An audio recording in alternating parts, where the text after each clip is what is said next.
Family and friends wondered why we were so angry. What are you crying about, they would ask. Our fathers and grandfathers had gone off to war, done their duty, come home and got on with it. What made our generation so different? As it turns out, nothing, no difference at all. When old soldiers from good wars are dragged from behind the curtain of myth and sentiment and brought into the light, they too seem to smolder with choler and alienation. So we were angry.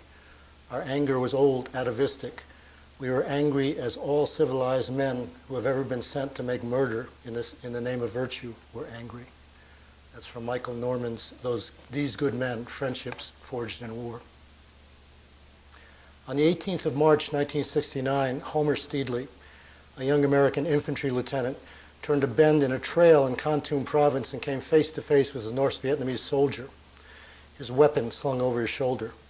The soldier, who Steedley first took for an enemy officer, was a 24-year-old medic named Hoang Nhat Dam from the village of Tai Giang near Haiphong, a fact the lieutenant would not discover for over 30 years. There was no time then for more than a quick glimpse of each other. As soon as Dam saw Homer, he snatched his weapon off his shoulder and brought it around.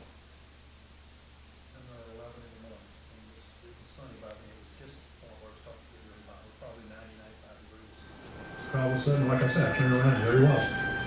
And strangest thing, at first it was almost surreal. I mean, we're all in green fatigues, you know, muddy and sweaty and really looking like guys in the field. Here this guy comes around the corner. He's got on light khaki uniform, clean light khaki fifth helmet. I mean, he's like he just came out of an award ceremony or something. I must be hallucinating, but he's got to, you know.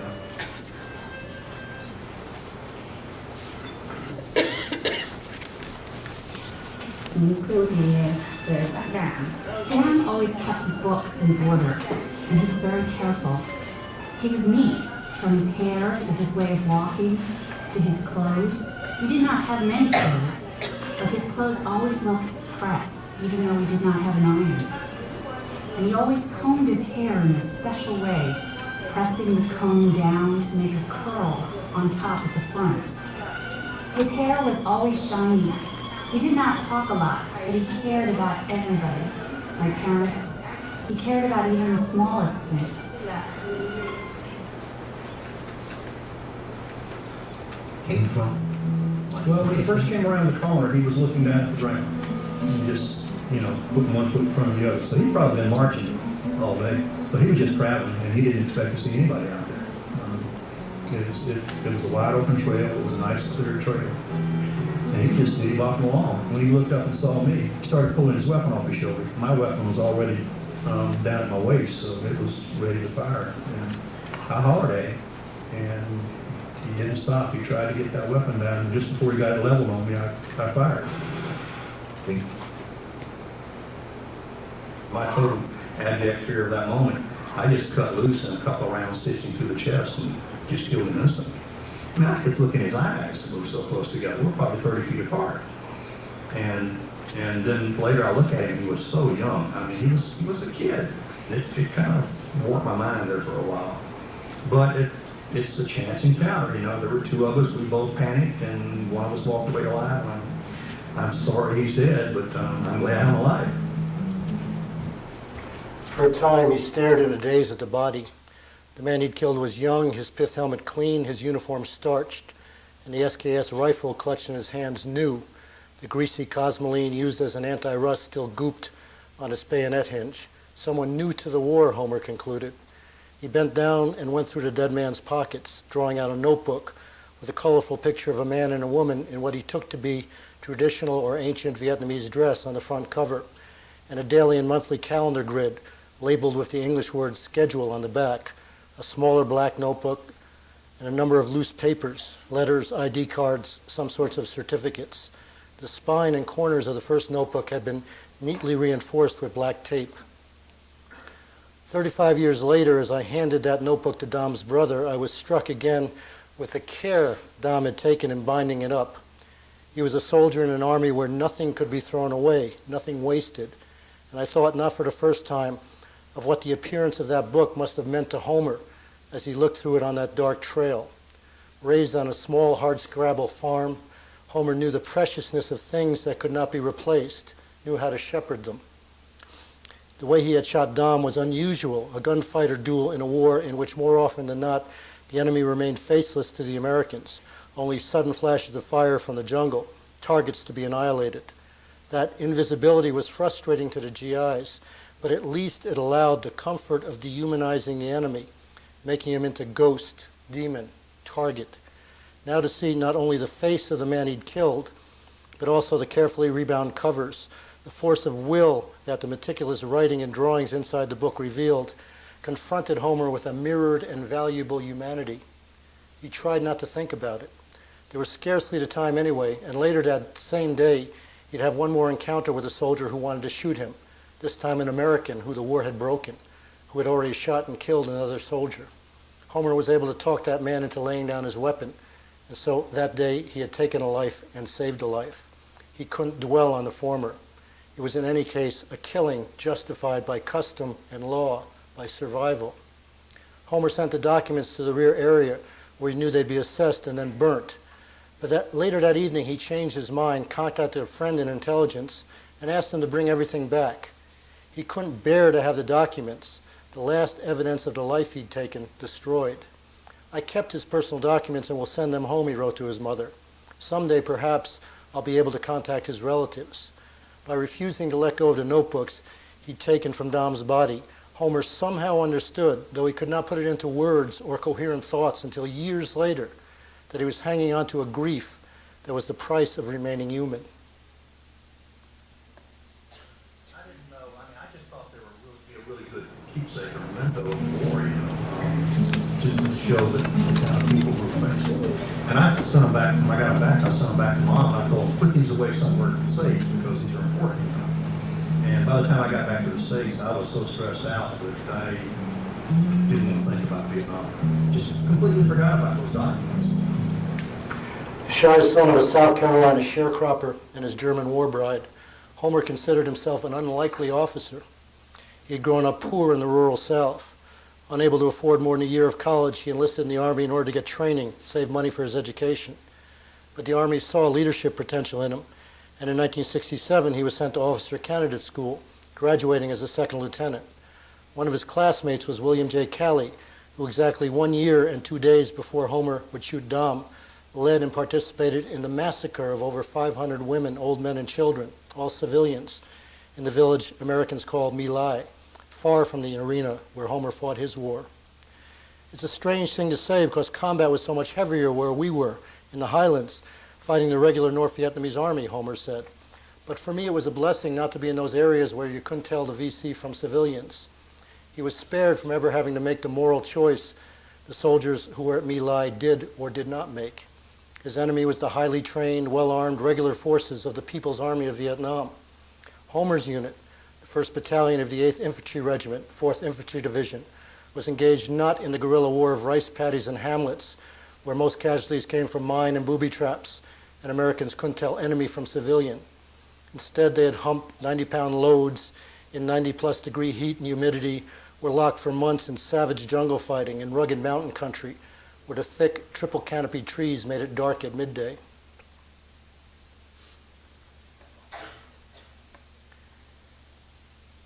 It was as clear-cut as a war could be.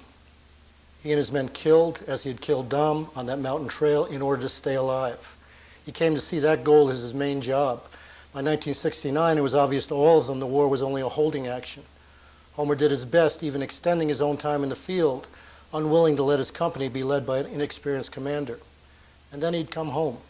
There was nothing he needed to feel guilty about. He had committed no atrocities, was no baby killer. He'd been promoted and decorated.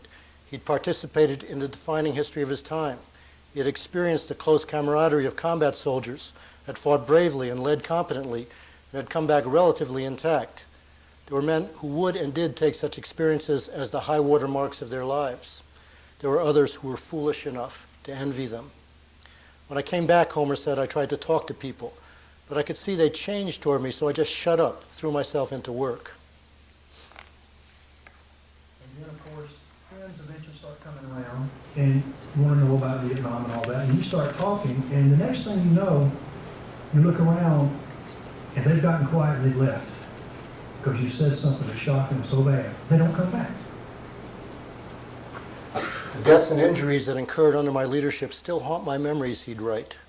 I expect they'll be among the memories that flash before my eyes when I lie on my deathbed. Somehow I feel guilty for having come back alive. He'd sent the documents he'd taken from the body of the man he'd killed to his mother. She had lived through a war and its aftermath herself, and she understood his need to preserve what he had taken and what had been taken from him. She carefully stored the documents in a box which she placed in the attic. They remained there for almost 3 decades, locked away in a space of contained darkness, a physical amnesis of the memories of the war itself that Homer locked away inside his own mind. He had seen and done things that he knew the people around him did not want to know about or would not believe. His ears rang continuously, the result of a 155 millimeter shell that had landed in his fighting position and splattered him with the blood of the 2 sergeants with him, a thin, constant scream in the middle of his mind that never, to this day, has gone away.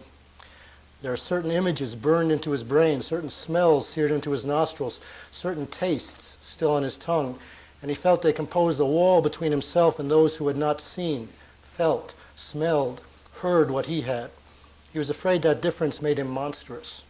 He was afraid that he would turn anyone with whom he truly shared those tastes, those sounds, those sights into himself. And there were some people he loved, and he wanted to protect them, and so he remained silent. Besides, he knew nobody would believe him. He might tell people, for example, of the time when one of his men out in the jungle on a listening post had been seized by a tiger, felt without any warning the terrible clamp of the animal's jaws on his skull, its hot breath and slobber encasing his face. As he was being dragged off into the trees, the soldier had had the presence of mind to bring the barrel of his M16 up to the animal's flank and fire, the tiger wounded, dropping him and disappearing. The GI was left with its mark, 2 perfect indentations on either side of his forehead. Homer could tell the story, but people would stare at him, say nothing, or worse, say, sure, they'd seen that in Apocalypse Now, think he was making it up. They had the illusion in their safe lives that there were no beasts. They didn't understand that the tiger had come into him, Homer, into all of them, eventually had left its mark on them and in him. Here there be tigers, the old maps marked unknown territory. Once on a jungle trail, he had been the tiger.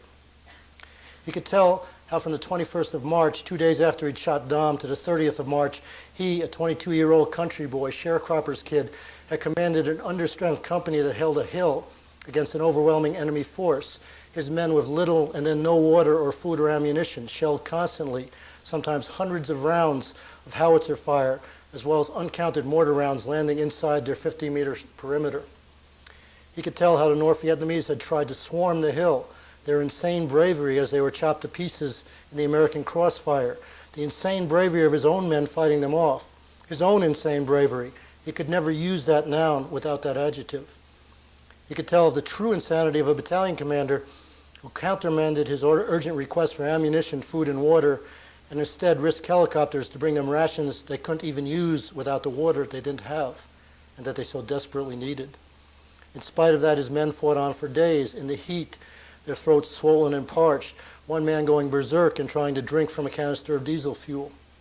He could tell how a door gunner had vomited when he saw a corpse's eyes come alive with maggots, when the helicopters finally were able to take out the wounded and dead, and how on the final day of the siege, after he'd made sure all his men were evacuated in the helicopters, there were so many enemy soldiers pouring into the perimeter that he thought he and the last 3 men with him would have to make a run for the jungle.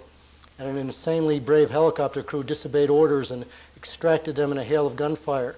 And he looked from the door of the helicopter to see the North Vietnamese covering the hill like angry ants, and saw his rifle's handguard and magazine guide scarred by their gunfire, bullet holes in his rucksack, through his radio, saw the crease in his own helmet.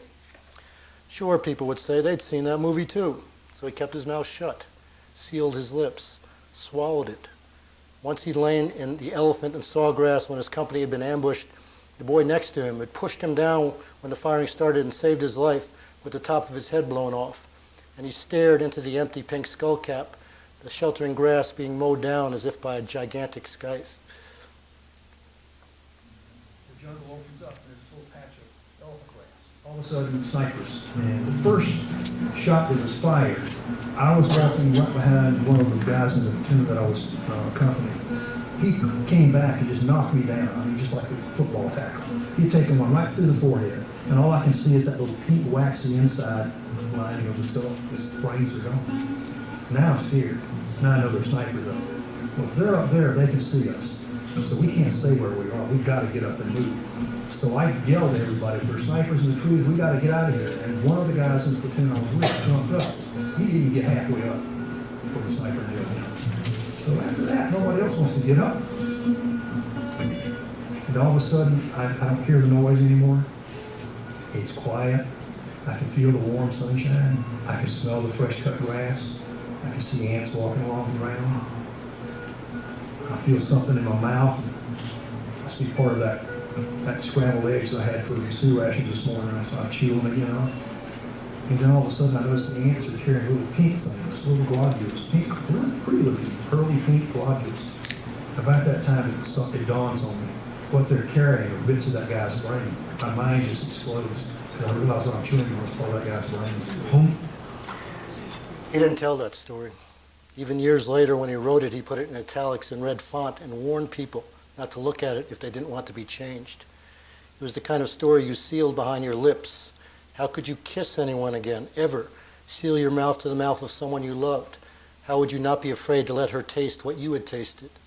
It all stayed inside of him, like the box in the attic, not to be opened until he opened. The first 9 or 10 years of the state, I was going through post-traumatic stress. I did all the adrenaline sports. I raced motorcycles, stock cars, jumped out of airplanes, flew, underwater cave diving, mountain climbing. I was crazy. I was hunting out adrenaline high still, you know. Trauma, according to Dr. Judith Herman in her seminal work, Trauma and Recovery, occurs when a horrible event or events cause a break in one's own life narrative. On the other side of that break, you can no longer see yourself in the same way. Recovery from trauma starts to occur when you're able to tell your story in sensory detail to people willing to listen without judgment and willing to be changed by what they hear.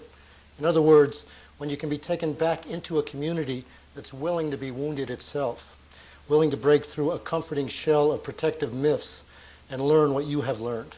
If you can't do that, if they can't do that, you remain forever alienated, forever outside your community. You are what the Vietnamese call a wandering soul. That is what Huong Nhat Dam became to his family. In the Vietnamese belief, the spirits of those killed far from home through violence or accident or war wandered the earth aimlessly far from the family altar. There were 198 such from Dam's village, his home of Tang Taijiang. One of them, his own older brother, Huang Nhat Chi.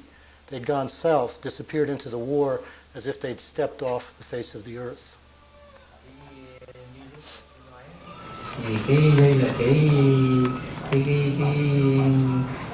In the spiritual life of Vietnamese people, we believe in sống gửi, thác về, which means that people who live in this life need to rest in their home soil after their death, so that descendants will remember and light incense for them, and we, the living, will be at peace. If we can't find his body, then we will forever have to think about that unfulfilled task. Because, according to our tradition, everybody has to go back to his place of origin to be buried. Dam and his brother had become two of the 300,000 wandering souls, the missing in action from the war that still haunts Vietnam. Without their remains being brought home and the proper ceremonies being followed, without, that is, commemoration, a physical knitting back into the community, they cannot find peace. Strangers have buried you in careless haste, writes the poet and war veteran Nguyen Zu, of all the missing. No loved ones near, no friends, no proper rites, and under the wan moon, no kindly smoke of incense, wreaths for you. What were left, of course, were memories and family mythologies. Dam had been, they remembered, a bright, studious, and very neat boy who at 17 had taken very seriously the role of eldest brother. They remembered the tenderness with which he had bathed the youngest, best beloved sister of the family, Doi. For the first years of her life, she'd suffered from a skin condition, probably eczema, that marred her and caused her to be teased cruelly by the other children. And the adults, though they pretended to be indifferent to the ugly lesions, would often hesitate to touch her, hold her, pick her up. It was only Dom, his clothing always meticulously pressed and neat, his hands and face always scrubbed, who would hug her without hesitation, pick her up, kiss her, wash her, dress her. The same neatness that would later haunt Homer, who, looking at Dom's clean, well-kept uniform, assumed he must have been an officer or a new guy, would become a family legend.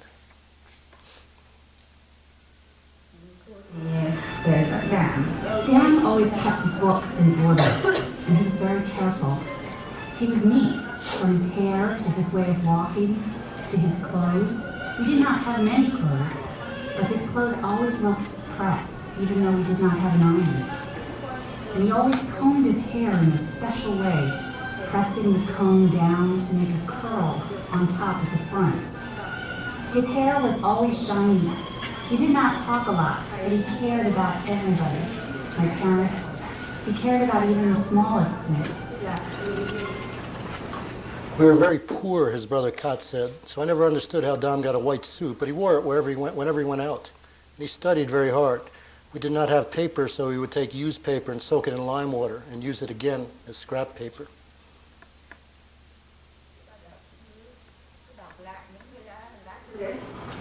When Dan knew that he would go to the front, he was very happy.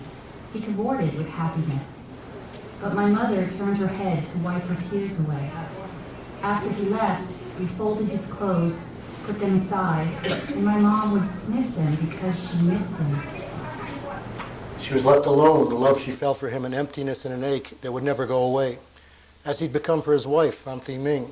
They'd been married 10 days before he'd gone south.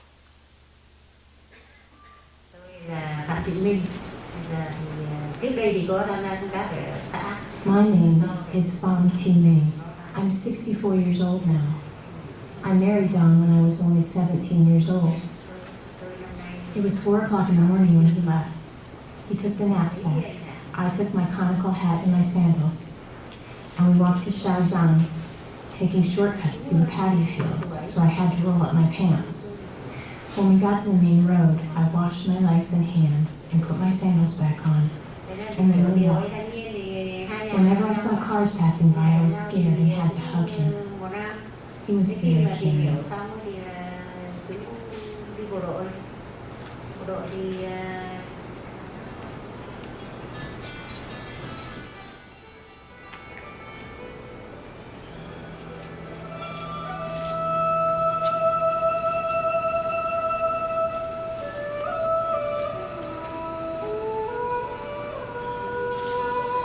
His wife and sister told us how eager Dom was to go to the war. He told us that if he went to the war, he would either lie under green grass or come back with red medals.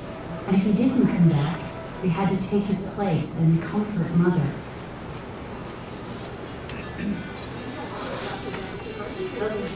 Every night when I was in bed, I kept thinking that if only there were some news telling us that he was seriously wounded, that he lost his legs and arms, and he could not tell the family. Then I wished I knew that, and I would go look for him. But it did not come true.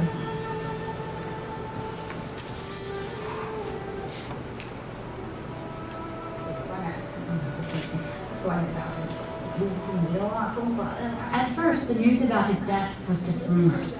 People were whispering.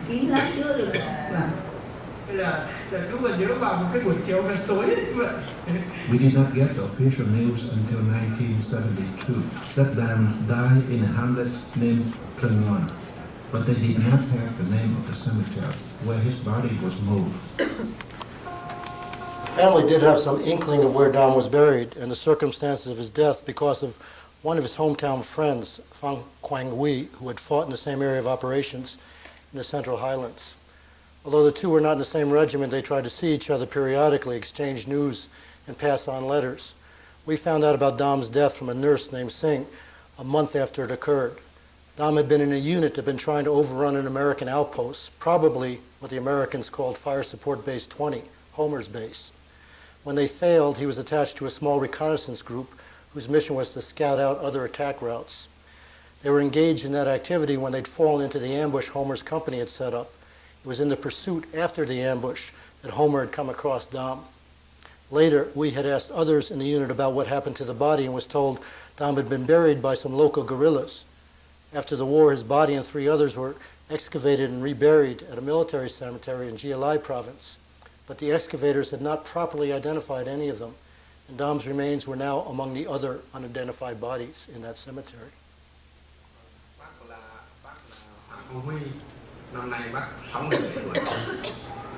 My name is Tom Quan.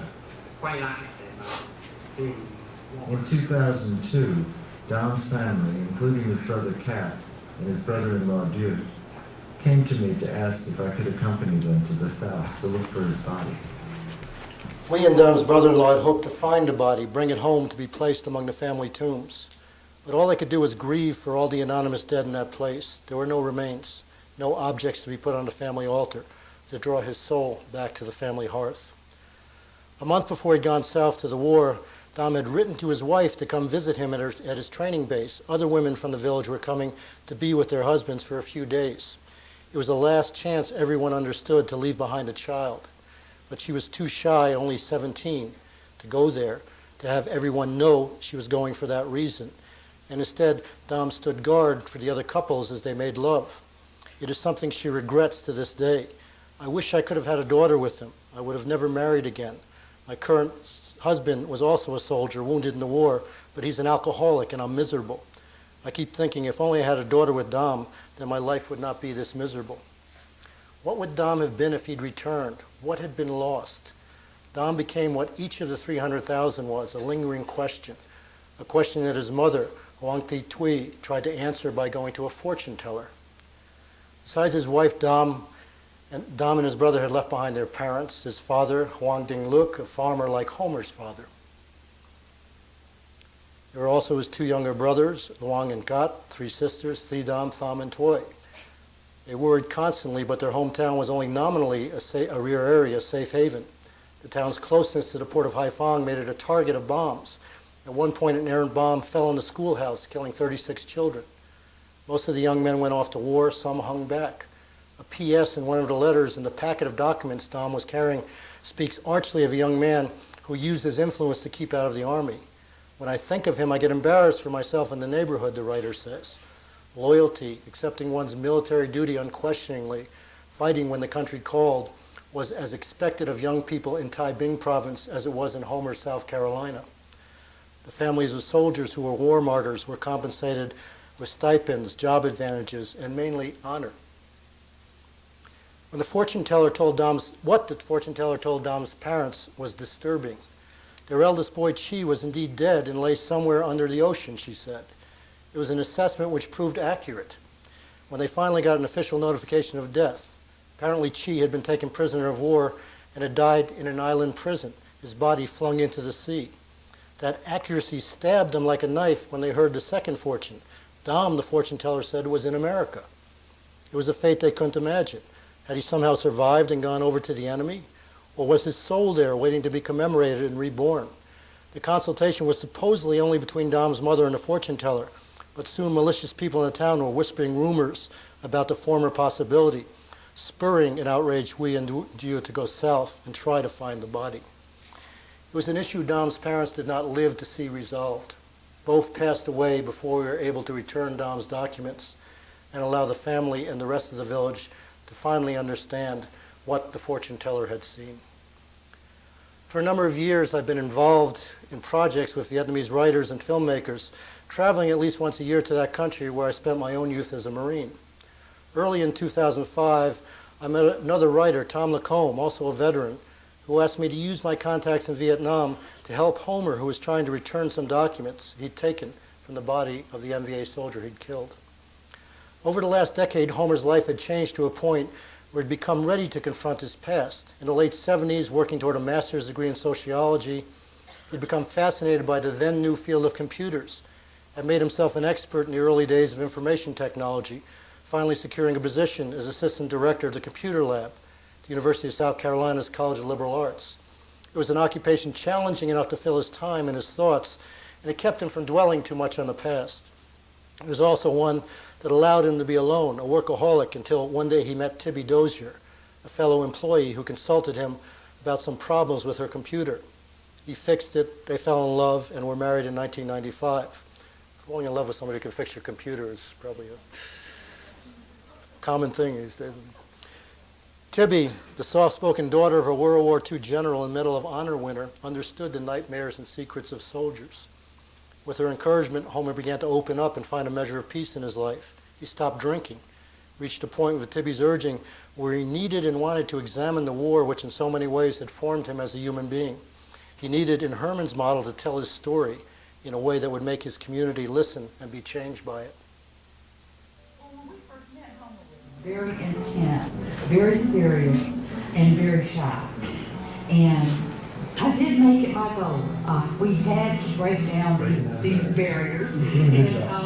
But things have changed so much. I'd say so much in the last 3 years. Homer finally retired from his job. And I think that has given having the time to go ahead and confront some of these memories.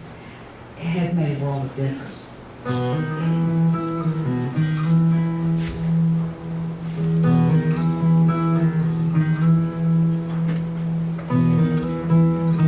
We had come back from a trip. Everything was great. We were actually looking for a home up here.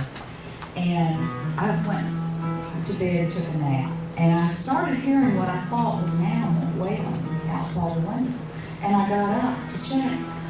It was Homer in the living room watching the movie We Were Soldiers about Vietnam. I didn't realize I was making a noise for a year. Well, Homer had several smaller breakthroughs of letting emotions out prior to that. That afternoon, it was when you were finally relaxed, our life was changing for the better. It was almost like he finally was able, he had that strength to let go of it. That need to tell the story has long pre-existed the psychological terms couched to describe it.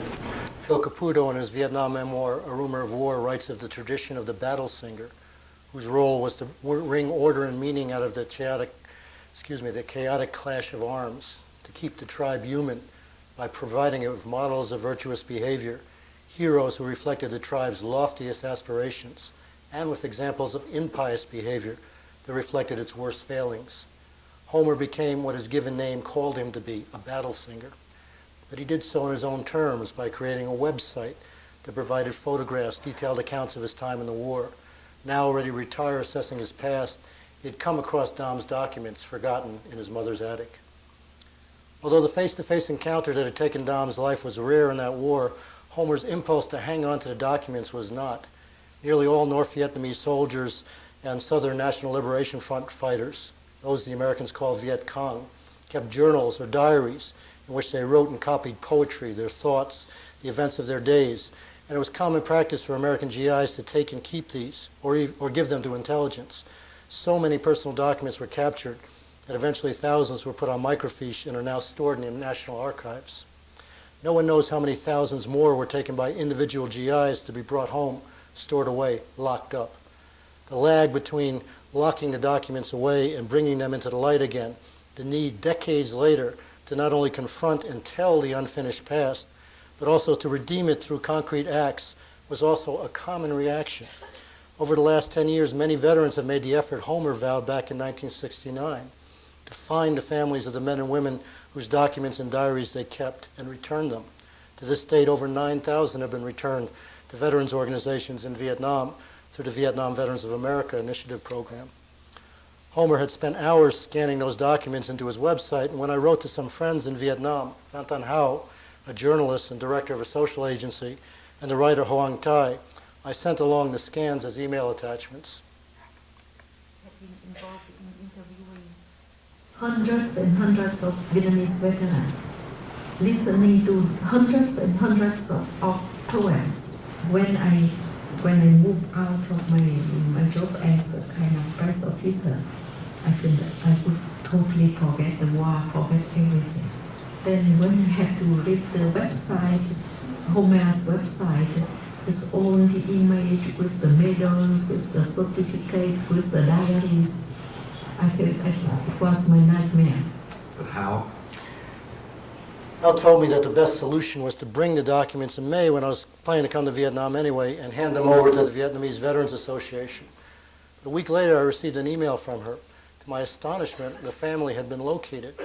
She'd written an article published with photos of the documents in the newspaper Education and Times, and Hoang Tai had also gotten an article published in Labor, a major newspaper. The Hoang family had read the articles on the anniversary day of their mother's death and immediately called Hal. They were very excited. They wanted to get the documents back, and they wanted Homer to come himself to place them on the family altar. They had no bitterness or anger toward him, they said. It was war, and they understood war. All they felt now was gratitude. I remember that day. A relative came by just before I went to work and gave me the newspaper. When I read the article, I could not stand. I collapsed when I read his name. And I told my husband, "Dam has returned."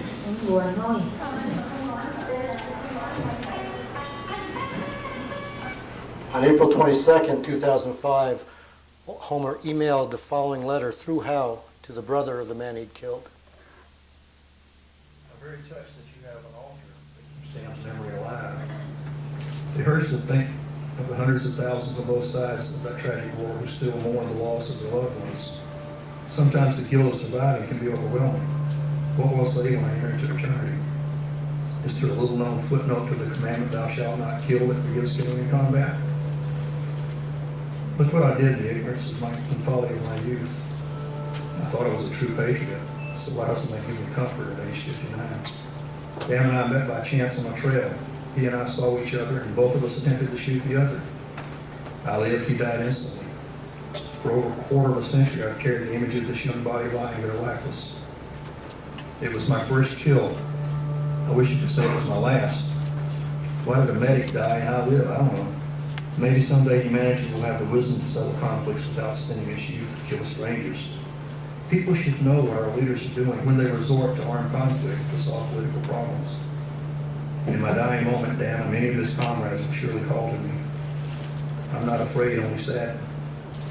Perhaps we will meet again as friends. Respectfully yours, Homer. I just can't do it, Homer told me. He asked if I would bring them instead. A day later, the documents arrived by express mail to my house. He had let them go. I hesitated a long time before I opened the padded envelope. In the Vietnamese belief, a male contains 7 souls, a female 9. And I knew for the Hoang family, what I had now was literally a piece of Dam's soul. For a moment, I felt a kind of resentment, fueled by an atavistic fear. What was I releasing into my home? I had not killed this man. As soon as the thought came to me, I tried to struggle against it. One of my Vietnamese friends had written me when I told her Homer might come over. She would not want to meet him.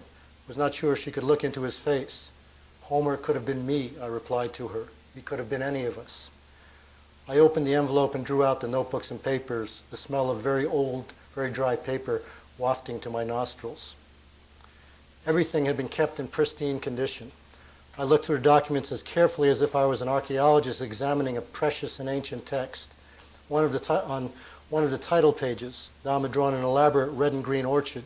His name, Hoang Nhut Dan, under the date 1/1/1966, in the kind of ornate lettering teenagers will use to inscribe their school notebooks.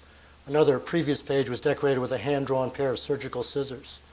The book was divided into sections concerning treatments for different types of wounds, though surprisingly, the first section was midwifery. Page after page was illustrated with beautifully done medical drawings, head and neck arteries, bones of the leg, the hip, and so on, as if he'd copied an entire medical textbook. The work is beautiful in itself, and it's astonishing to think of Dam doing it in jungles, tunnels, and caves under bombardment and artillery fire. On the last page was the only drawing that did not seem neat. Scrawled grids, 5 squares per line. I wondered if these were tactical positions, battle plans. But when I showed them to a Vietnamese friend, he grinned and told me they were Vietnamese tic-tac-toe. He'd played the same game when he was a kid. Seeing and touching Dam's neat, precise handwriting, letters tiny, using as much space as possible, the exquisitely done anatomical drawings, I thought of Homer's anguished cry in his letter to Kot, "Why did a medic die and I live?" What could Dam have become? What would he have accomplished? Who else had been taken away from us? The book raised the questions war always raised, that war should always raise, the questions that should always be asked before a war and never are.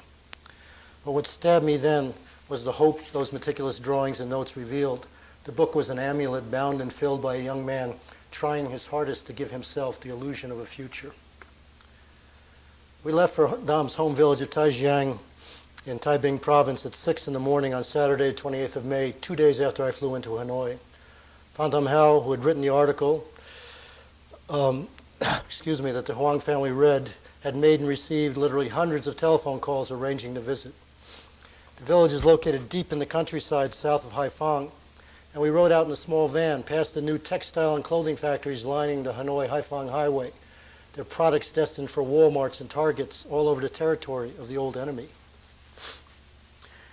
They were the incarnate forms of reconciliation took on when it occurs between nations, and they were raising the standard of living here, we're told. But there was something bitter and mocking about them to me, about the unanswered question they evoked. What had all that killing been about? The reconciliation we were engaged in now was smaller, more personal. It was the only kind that could bring a true peace. We rode deep into the Vietnamese countryside, away from the new factories, into an older town. With me were Hao, another writer named Iban, who's the editor-in-chief of Hao's paper, and George Evans and Daisy Zamora, two poets who had come on that trip to help interview Vietnamese writers for another project we were doing. George is also a Vietnam veteran. He'd also been a medic. He'd arrived in country in March of 1969, the month Dam was killed, and a year after his best friend, also a medic, had been killed. It was George's first time back in Vietnam since the war. His wife Daisy is also a veteran of the other side of a different war. In her youth, she'd been a Sandinista guerrilla. Her presence seemed appropriate in another way. It took us more than 3 hours to get to Taijiang.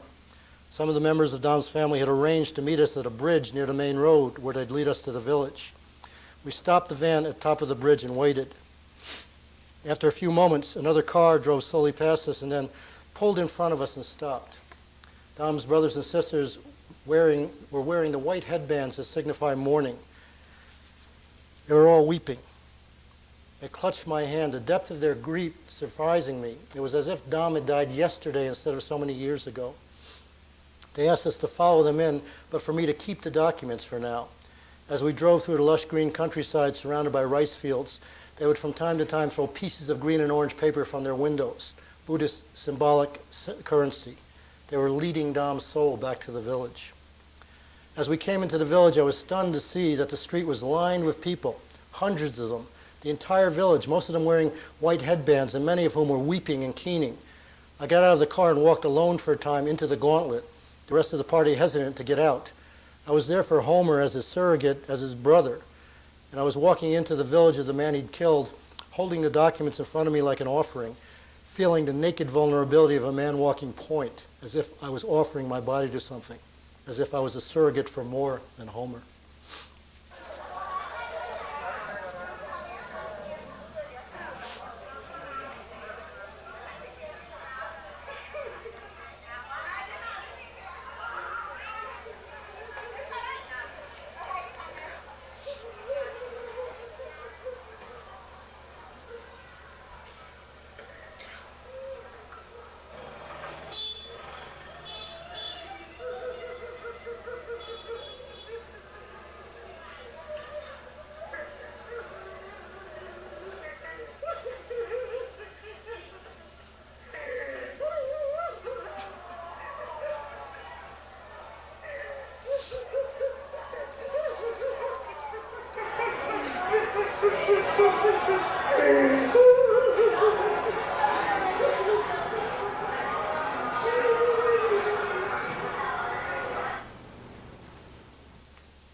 The crying here, and you know that there was a rule in Vietnamese funerals that you didn't cry when you saw someone die immediately.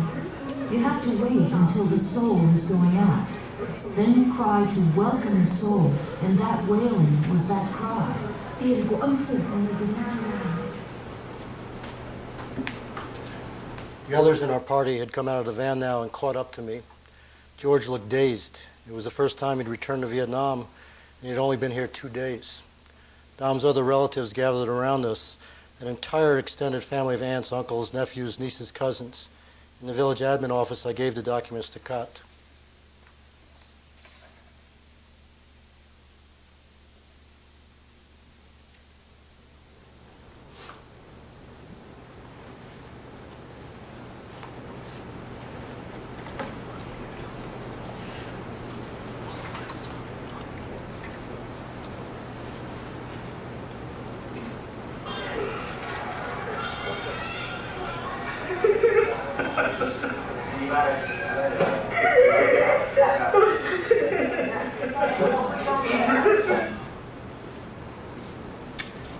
Kat's sisters, Sidam, Toy, and Tham, his brothers, were all weeping, touching the book.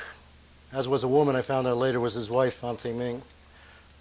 I know war, Phang Thi Ming would say to me later. It was horrible, all the young people had to go. My biggest memory of that time was when we had ceremonies to see young people off to the front. Families and everybody would come see them off, and we all cried, even the officials. We did not have much hope they'd come back. It was as if we were parting forever. The war ended more than 30 years ago, but I don't know when its consequences will end. The war still lingers like blood trickling in our hearts. Surrounded by a small sea of grieving people, we walked in procession to the community center. Its veranda, 10 deep with people. They crowded around us. Excuse me. They crowded around us, needing to touch us, the women petting Daisy. The small hot hall was packed with men, women, and children. Inside, on a stage, an altar had been set up. It contained incense and flowers and a large photo of Dom. It was flanked by 2 Vietnamese veterans, standing at rigid attention in dress white uniforms. It was like we were receiving his body. The whole village welcomed him back, and everybody wore mourning bags, just like his body had returned. A series of village and district notables mounted the podium and made speeches. Finally, Dom's brother Kat rose, his voice breaking. He thanked Homer for allowing the family this release. He bowed toward me as he spoke, and when he finished, I climbed onto the stage and presented the documents wrapped in a national flag to him. He placed them on the altar. Many in the crowd were wailing, crying out. Dom, folded back into his village now, was himself a surrogate, a point man for the 200 that had been taken from this small place.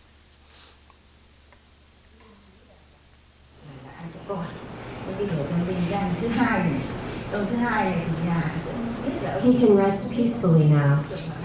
When that American shot him, Dom looked directly into his eyes. Maybe he thought that this man also has a good heart, so he let him keep his notebooks and papers for 36 years. I think Dom must be happy now, in another world, satisfied with what the American has done.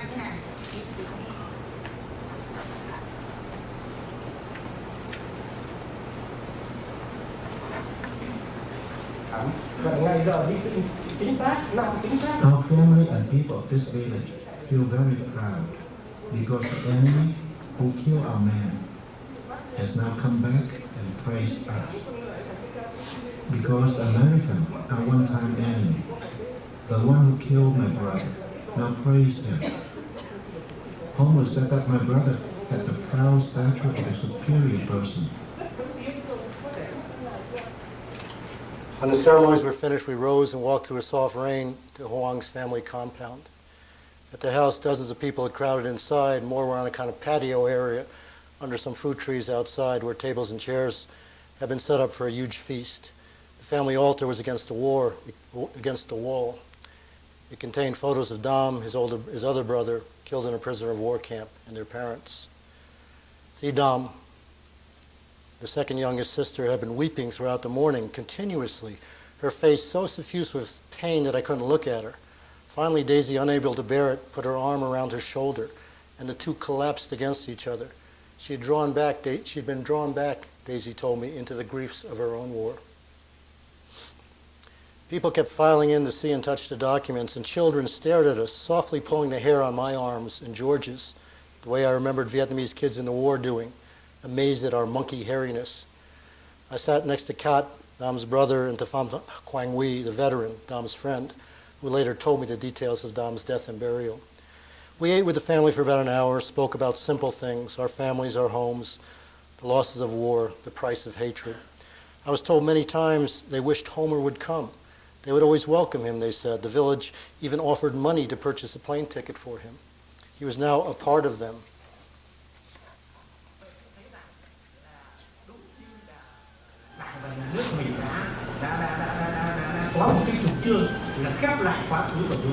If, after he killed my brother, he did not pick up the documents, then we would never have seen my brother's documents again. But after killing my brother, Homer's human feelings arose, and I remember reading the article in which he said that my brother was too young. And in just the blink of an eye, he shot. You know that in wars, everything happened within a few seconds, and afterwards, even if he had regrets, there was nothing he could do. I read Homer's diary about that many times. How he had given the documents to his mother and how they haunted him. So that now that he cannot come here, we all sympathize. And we want him to come here and not worry about anything. It is just that now he and our family have some connection. After I returned from the village, it was a few days before I could get myself to sit down and write to Homer. A day later, I received 2 emails in return. One was from him. I have a huge lump in my throat. I'm sure I would have been a basket case if I'd been there. I'm still trying to comprehend the totality of your email. I know it must have been difficult. Knowing that the family has the documents gives me great peace of mind. We'll get back in touch later after I stop sobbing. Just to have a little closure for myself, to remember Vietnam in a non-combat way. And I would like to meet Dan's family. I'd like to meet them face to face and just let them know how deeply sorry I am that it happened.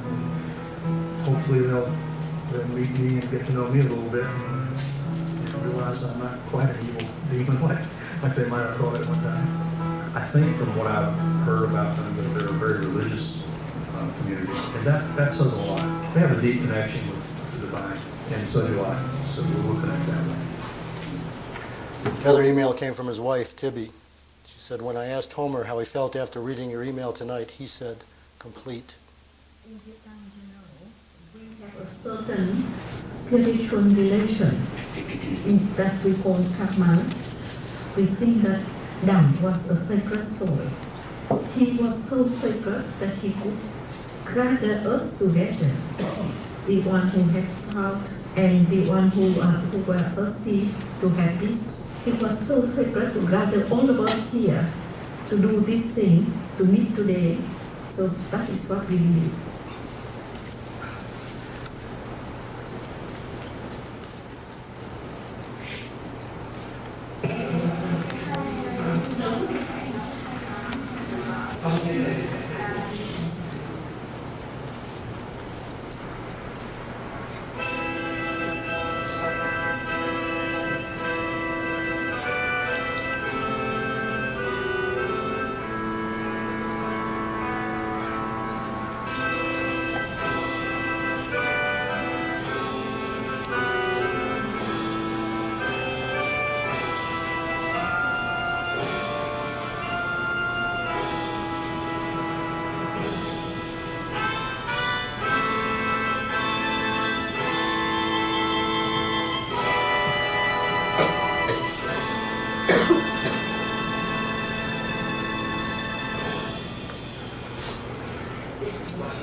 Months later, sitting in Steedley's living room in western North Carolina, an area in some ways not unlike the Central Highlands, I told Homer again how eager the Huang family was to have him visit them.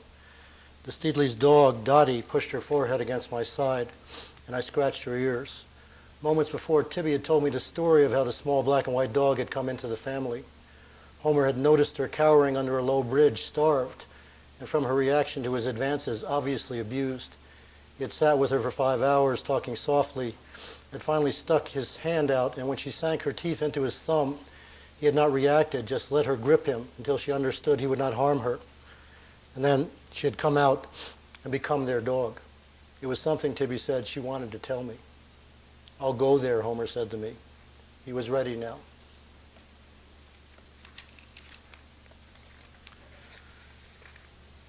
And that's the end of our presentation. Thank you.